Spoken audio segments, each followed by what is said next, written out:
बिस्मिल्लाहिर्रहमानिर्रहीम। Little angle के साथ एक फिर फरहान अहमद आपके सामने हाजिर है। आज हम बात करने वाले हैं एंग्लो सैक्सन पीरियड के बारे में।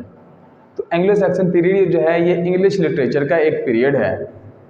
इस पीरियड को डिस्कस करने से पहले हम ये देख लेते हैं कि जिस तरह इंग्लिश लिटरेचर है, इंग्लिश नेशन जो है वो एक अजीम नेशन शुमार की जाती है, एक अजीम कौम शुमार की जाती है। इस तरह उनका जो लिटरेचर है वो भी वर्ल्ड के अंदर रिचेस्ट लिटरेचर मौजूद है। तो इंग्लिश लिटरेचर को जब हम स्टडी करते हैं तो बहुत पहले के टाइम से, शुरू के अरसे से लेके जो मॉडर्न टाइम चल रहा है अब तक, तो हम देखते हैं कि डिफरेंट स्टेजेस और डिफरेंट फेजेस हमें नज़र आती हैं। अब जो डिफरेंट स्टेजेस फेजेस हमें नज़र आती हैं उनको हम टर्म दे सकते हैं डिफरेंट पीरियड्स भी कह सकते हैं, डिफरेंट एजेस भी कह सकते हैं। तो आज पहली एज जो हम डिस्कस करने लगे हैं, पहला पीरियड जो हम डिस्कस करने वाले हैं वो होगा Anglo Saxon period. Anglo Saxon period ये तकरीबन स्टार्ट हुआ था 670 से और ख़त्म होता है 1100 AD यानी कि 1100 ईस्वी में। अब हम जब देखते हैं इस इंग्लिश लिटरेचर को जो हमें आज नज़र आ रहा है, इस लिटरेचर को जब हम देखते हैं तो हमारे जहन में ये ख्याल आता है क्या इंग्लिश लिटरेचर डे वन से ऐसा ही था जैसा आज हमें नज़र आता है, या पहले कुछ और हुआ करता था, पहले इसमें कुछ इसके फीचर्स डिफरेंट हुआ करते थे। ये सवाल हमारे जहन में आता है। तो स्टार्ट में तकरीबन जो वहाँ पे लोग रहा करते थे उनको बोला जाता था ब्राइटन। जो ओरिजिनल इनहेबिटेंट्स थे वहाँ के, जो असल में वहाँ पे रहने वाले थे, उनको बोला जाता था ब्राइटन। ये तकरीबन 55 BC से लेकर 410 AD तक उस जगह पे रहे हैं। 55 BC से लेकर 410 AD तक ये उस जगह पे रहे हैं ब्राइटन, जो वहाँ के ओरिजिनल इनहेबिटेंट्स थे। अब उसके बाद वहाँ पे एक जर्मैनिक ग्रुप आया। ये जर्मैनिक ग्रुप जो था ये मुश्तमिल था 3 किस्म के मज़ीद ट्राइब्स पे। ज्यूज़ थे उसमें एंगल्स थे, उसमें सेक्शंस थे। एंगल्स, सेक्शंस और ज्यूज़, वो 3 जो ट्राइब हैं वो मुश्तमिल थे इस जर्मैनिक ग्रुप के अंदर। ये जर्मैनिक ग्रुप यहाँ पे आया और इसने यहाँ पे आके रहना शुरू कर दिया। अब इन 3 ग्रुप्स के अंदर जो एंगल्स थे वो डोमिनेंट थे। उन एंगल्स के डोमिनेंट होने की वजह से सारा निज़ाम उन्हीं का जो है वो राइज हुआ करता था, वो डोमिनेंट थे। तो एंगल्स और सेक्शंस, एंगल सेक्शन ये 2 थे, तीसरा था ज्यूज, और एंगल जो है वो डोमिनेंट थे। एंगल लैंड यानी एंगल लैंड, इन दोनों की वजह से जगह बनती है इंग्लैंड। तो ये जर्मैनिक ग्रुप की वजह से मतलब ये सारा निज़ाम हम चल रहा था। उसके बाद हम सुनते हैं लफ्ज़ ओल्ड इंग्लिश का। ओल्ड इंग्लिश को सुन के हमारे जहन में क्या आता है? ये जो 3 मैंने भी ट्राइब बताए हैं, एंगल, सेक्शंस और ज्यूज, यानी कि जो जर्मैनिक ग्रुप है, इन तीनों की जो बेसिक लैंग्वेज थी, जो लैंग्वेज वो यूज़ करते थे, उसको बोला जाता है ओल्ड इंग्लिश।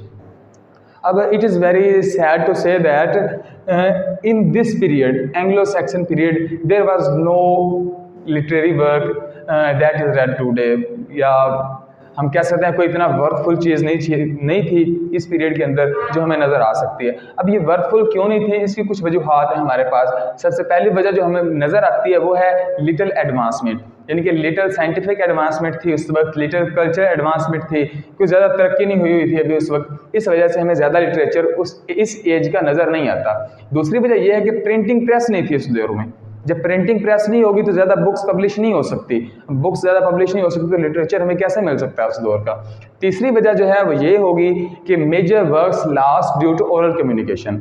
अब पोइट्री हुआ करती थी, प्लेस थे, मुख्तलिफ किस्म की कहानियाँ थी जो सुनाई जाती थी लोगों को, स्टेज पे परफॉर्म की जाती थी, लेकिन वो सिर्फ सुनाने की हद तक थी, वो लिखी हुई नहीं थी। लिटरेचर प्रोड्यूस नहीं हो सका, वो फिर आगे लोगों में मुंतकिल नहीं हो सका। जब चीज़ मुंह से बोली जाती है फिर उसमें तब्दीलियाँ आती जाती हैं या वो चीज़ मिट जाती है।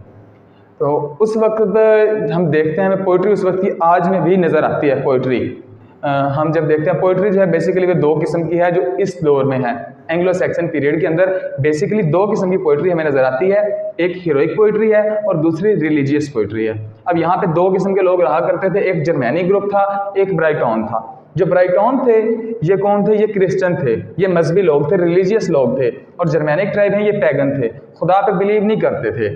तो ये हीरोइज्म पे बिलीव कर रहे थे। इनकी जो जितनी भी पोइट्री हमें नज़र आती है वो सारी हीरोइज्म की बेस पे है, हीरोइक पोइट्री इनकी हमें नज़र आ रही होती है। और जो पोइट्री ब्राइटन ने लिखी थी, जो पोइट्री क्रिश्चियंस ने लिखी थी, वो रिलीजियस पोइट्री है। अब इनके एक सेंट थे, उनका नाम था सेंट ऑगस्टिन। तो उन्होंने पोइट्री लिखी थी, वो अपने मज़हब की तबलीग किया करते थे।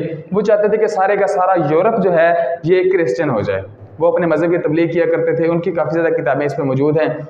इस दौर के अंदर जो हमें एक चीज़ नज़र आती है, एक किताब, एक पोइट्री नज़र आती है, उसका नाम है बियोवुल्फ। अब ये बहुत ही कमाल की नज़म है, लेकिन एक बात ये जो इंटरेस्टिंग है वो ये है कि हमें इसके राइटर का नाम ही नहीं पता, किसने इस पोम को लिखा था हमें इस चीज़ का कोई नहीं पता। और इस नज़म का जो नाम है बेओवुल्फ, ये भी उस ट्रांसक्रिप्ट के अंदर मैन्यूस्क्रिप्ट में नहीं लिखा हुआ था। अब लोगों ने इसको पढ़ना शुरू किया। इसमें एक हीरो है बेओवुल्फ, वो मॉन्स्टर से टकराता है, मॉन्स्टर को हरा देता है, फिर मॉन्स्टर की जो ग्रैंड होती है, उसकी जो माँ होती है, उससे लड़ता है, फिर उसको हरा देता है। क्योंकि बेओवुल्फ नाम का एक करैक्टर है इसके अंदर जो मॉन्स्टर से मुकाबला कर रहा है अपने मुल्क के लिए, इसलिए लोगों ने फिर इस पोइट्री का, इस बुक का नाम रख दिया बेओवुल्फ। इसी दौर के अंदर हमें नज़र आती है the Exter book. The Exter book हम देखते हैं, इसमें तकरीबन 131 पोइट्री है जो हम देख सकते हैं, मुख्तलिफ़ किस्म की पोइट्री उसके अंदर मौजूद है।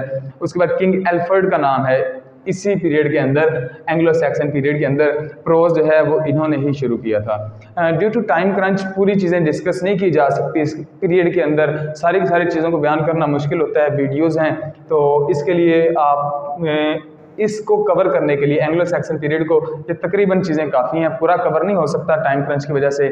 Thanks for watching.